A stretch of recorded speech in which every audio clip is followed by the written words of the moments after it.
Oke, perkenalkan nama saya Teddy Purwangkara. Saya akan mencoba menjelaskan bab 12 tentang umpan balik. Oke, saya akan langsung saja share screen.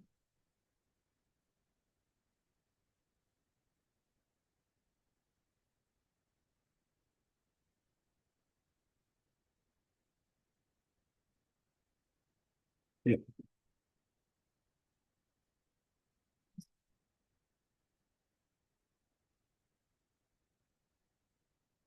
Bab 12 memberikan umpan balik yang efektif.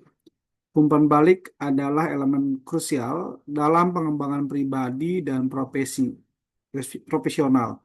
Ini bukan hanya tentang menunjukkan kekurangan, tetapi juga tentang membimbing individu menuju peningkatan kinerja dan pencapaian tujuan. Memahami berbagai jenis umpan balik dan cara memberikannya secara efektif adalah kunci untuk memaksimalkan potensi tersebut.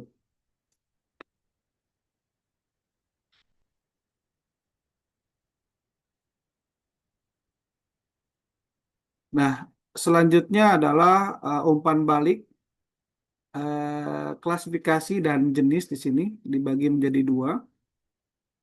Umpan balik dapat diklasifikasikan ke dalam beberapa kategori utama yang membantu kita memahami sifat dan tujuan masing-masing. Dua jenis dasar adalah umpan balik sensorik dan umpan balik yang ditingkatkan. Keduanya memainkan peran penting dalam proses pembelajaran dan peningkatan kinerja.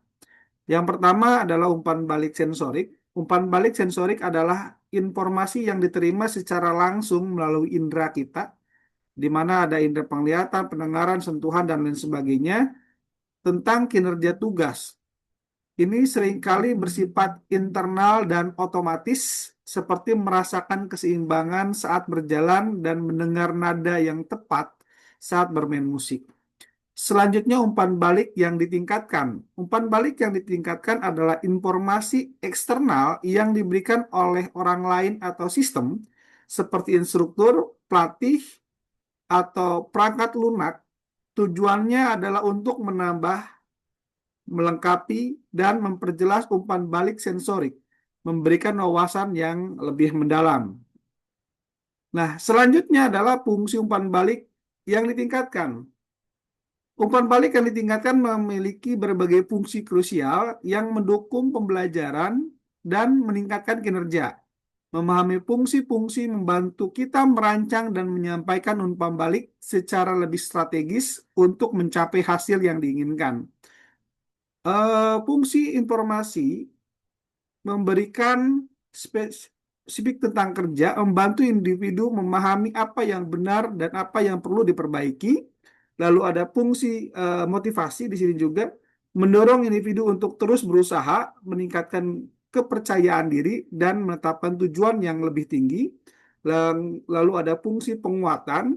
Di sini memperkuat perilaku atau respon yang benar, meningkatkan kemungkinan pengulangan di masa depan, serta fungsi bimbingan, menyediakan arahan tentang cara memperbaiki kinerja dan mencapai tujuan yang lebih baik.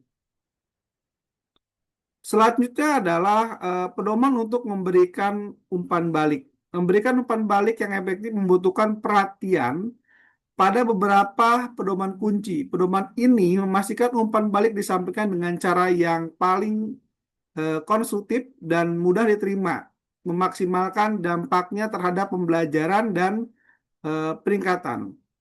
Ketepatan umpan balik harus spesifik, akurat, dan relevan dengan kinerja atau perilaku yang dinilai. Hindari generalisasi dan fokus pada contoh konkret.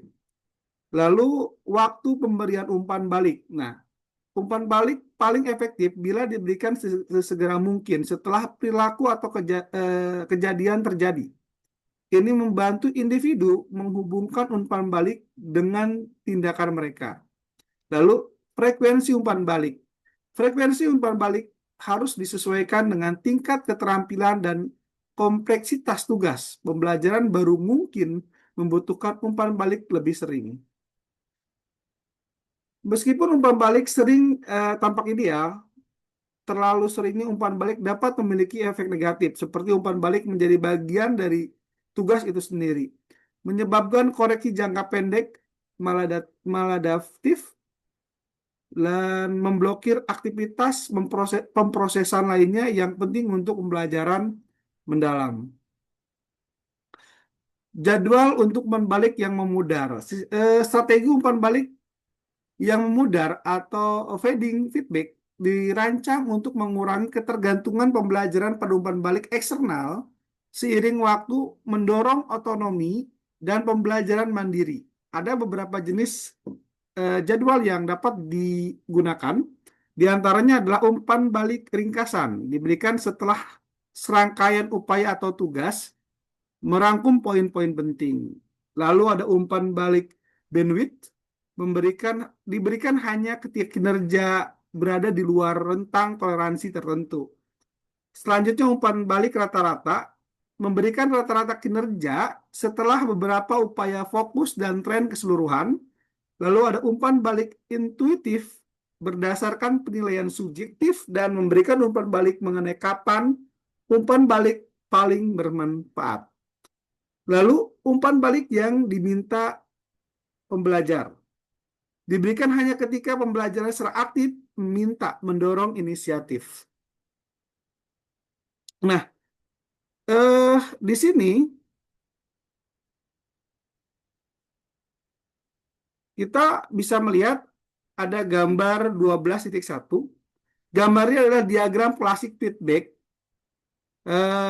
Figur 12.1, the classification of feedback, menggambarkan cara feedback dikategorikan berdasarkan sumber dan jenisnya. Diagram ini dibuat oleh penulis dan terdiri dari dua cabang utama, sensorik dan augmented. Pada bagian sensori, intrinsik, ada feedback berasal dari sumber internal tubuh manusia seperti indera atau sensasi pribadi. Cabang ini lebih lanjut dibagi menjadi dua kategori. Ada proprioceptif yang berkaitan dengan kesadaran fungsi tubuh dan ada exteroceptif yang melibatkan informasi dari lingkungan eksternal. Exteroceptif sendiri kemudian dibagi menjadi tiga jenis. Ada visual, informasi yang diperoleh melalui penglihatan, ada auditory melalui pendengaran, dan taktil melalui sentuhan. Di sini, di sisi lain, bagian augmented atau extrinsic mencakup feedback yang memberikan secara eksternal, baik verbal maupun non-verbal. Cabang ini juga dibagi menjadi dua subkategori: verbal, feedback dalam bentuk kata-kata atau komunikasi lisan, dan non-verbal, feedback yang menggunakan kata-kata seperti gestur atau ekspresi wajah. Dalam subkategori non-verbal, ada dua jenis feedback penting. Ada knowledge of result atau KR, pengetahuan tentang hasil akhir suatu tindakan, dan ada knowledge of performance, pengetahuan tentang proses atau cara melakukan tindakan tersebut. Secara keseluruhan di dalam gambar ini menunjukkan bahwa feedback dapat diorganisir berdasarkan asal-usulnya, intrinsik versus ekstrinsik, serta jenis informasinya, sensorik versus augmented, sehingga memberikan pemahaman sistematis terhadap berbagai cara individu menerima umpan balik dalam konteks pembelajaran perilaku atau interaksi sosial. Selanjutnya kita akan lihat gambar ke 12.2. Dalam grafik yang menggambarkan ketepatan dari feedback augmented terhadap retensi atau retention dengan judul di sini figur 12.2, ada version of augmented feedback. Grafik ini menunjukkan hubungan antara ketepatan feedback augmented, umpan balik tambahan, dan tingkat retensi penyerapan informasi atau pengetahuan. Pada sumber regional grafik memperlihatkan ketepatan feedback yang dibagi menjadi dua kategori utama, ada kualitatif di sebelah kiri dan kuantitatif di sebelah kanan. Sumbu vertikal mempresentasikan retensi, yaitu tingkat pemahaman atau ingatan seseorang terhadap informasi yang diberikan melalui feedback. Grafik berbentuk kurva naik yang mulai meningkat secara perlahan hingga mencapai puncak, lalu sedikit mereda. Ini menunjukkan bahwa semakin tepat, feedback augmented yang diberikan semakin tinggi tingkat retensi yang dicapai oleh individu. Pada bagian kualitatif, feedback lebih bersifat deskriptif atau subjektif seperti komentar atau tentang performa, sedangkan ada bagian kuantitatif feedback lebih spesifik dan objektif, seperti angka atau data yang memberikan gambaran lebih jelas tentang hasil atau proses tertentu. Secara keseluruhan, grafik ini menekankan pentingnya memberikan feedback augmented yang tepat untuk meningkatkan retensi informasi. Meskipun demikian, grafik juga menunjukkan bahwa terlalu banyak detail kuantitatif tidak selalu meningkatkan retensi secara signifikan, karena setelah mencapai titik optimal, efeknya cenderung stagnan dan bahkan menurun. Hal ini menunjukkan bahwa ada batasan ideal yang memberikan feedback agar tetap efektif bagi pembelajaran.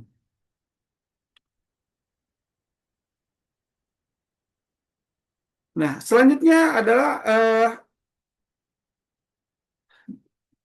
di dalam grafik yang menunjuk dapat di gambar 12.3 atau knowledge of research terhadap pola awal pembelajaran keterampilan motorik. Nah, grafik ini berdasarkan penelitian oleh McGill dan Wood tahun 1986 yang diterbitkan dalam Research Quarterly for Exercise and Sport. Grafik ini membandingkan dua jenis feedback, ya, ada knowledge of result, ada KR pada arah dan jumlah kesalahan dilambangkan dengan garis putus-putus merah. Feedback ini memberikan informasi tentang arah kesalahan, misalnya apakah gerakan terlalu cepat atau lambat, serta jumlah kesalahan, seberapa besar kesalahannya. Lalu KR pada arah kesalahan saja. Dilambangkan dengan garis biru solid, feedback ini hanya memberikan informasi tentang arah kesalahan tanpa menyebutkan beberapa besar kesalahan. Lalu sumbu horizontal, grafik mempresentasikan pembelian eh, diukur dalam blok percobaan, trial blocks, yang masing-masing terdiri dari 10 kali percobaan setelah pembelajaran dan bagian tambahan yang ditandai dengan retensi atau retention untuk mengukur kemampuan individu mempertahankan keterampilan setelah beberapa waktu. Sumbu vertikal grafik menunjukkan kesalahan konstan mutlak, absolute constant errors, MS, yang mengukur tingkat akurasi dan melakukan tugas motorik. Semakin rendah nilai ini, semakin akurat keterampilan motorik yang dilakukan. Dari grafik dapat dilihat bahwa pada poin pertama, pada awal pembelajaran, blok percobaan pertama, dua jenis feedback KR memiliki tingkat kesalahan yang cukup tinggi. Lalu seiring dengan perjalannya waktu, semakin banyak blok percobaan, KR pada arah dan jumlah kesalahan garis merah menunjukkan penurunan lebih signifikan dibandingkan KR pada arah kesalahan saja garis biru, yang menunjukkan bahwa pemberian informasi lebih spesifik, termasuk jumlah kesalahan, membantu meningkatkan akurasi lebih tepat. Setelah mencapai titik tertentu, kedua jenis feedback mulai mendekati pola yang sama, meskipun KR pada arah ya dan jumlah kesalahan tetap lebih efektif mengurangi kesalahan secara keseluruhan. Di bagian retensi, kedua jenis feedback menunjukkan peningkatan kecil ya dalam kesalahan, tetapi KR pada arah dan jumlah kesalahan masih lebih stabil dibandingkan KR pada arah kesalahan saja. Secara keseluruhan, grafik ini menunjukkan bahwa KR yang lebih tepat menggabungkan dan jumlah kesalahan lebih efektif membantu individu mempelajari keterampilan motorik secara cepat dan akurat, serta menjaga stabilitas keterampilan tersebut selama proses retensi.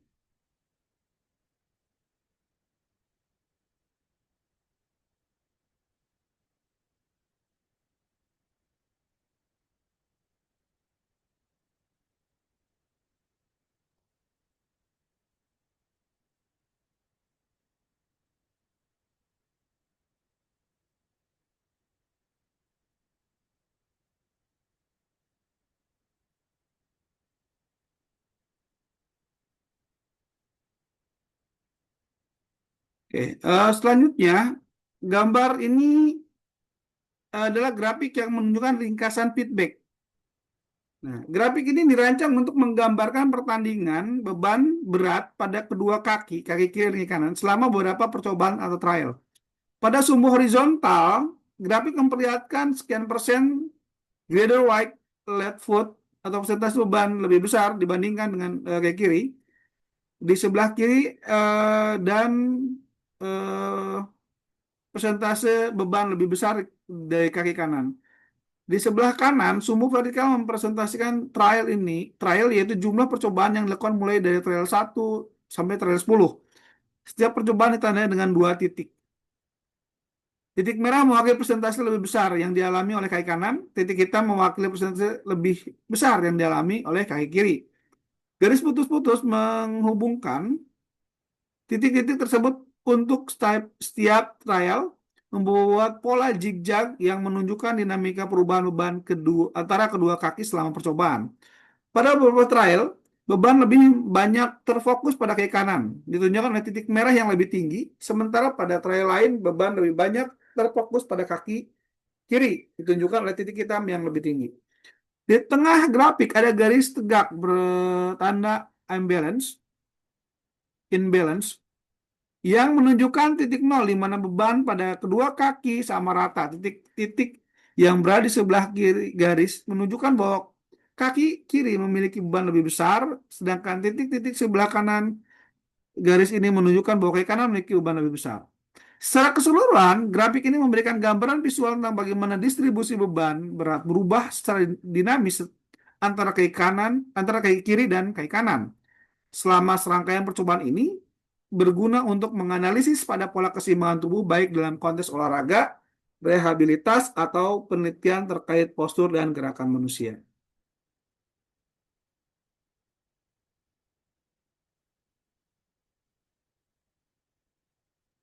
Oke, kesimpulannya adalah memberikan umpan balik yang efektif adalah keterampilan yang dapat dipelajari dan disahkan dengan memahami jenis-jenis umpan balik berfungsi utama pedoman memberikan yang tepat. Strategi menjawab yang bervariasi dapat memaksimalkan potensi umpan balik sebagai yang alat untuk pertumbuhan dan pengembangan.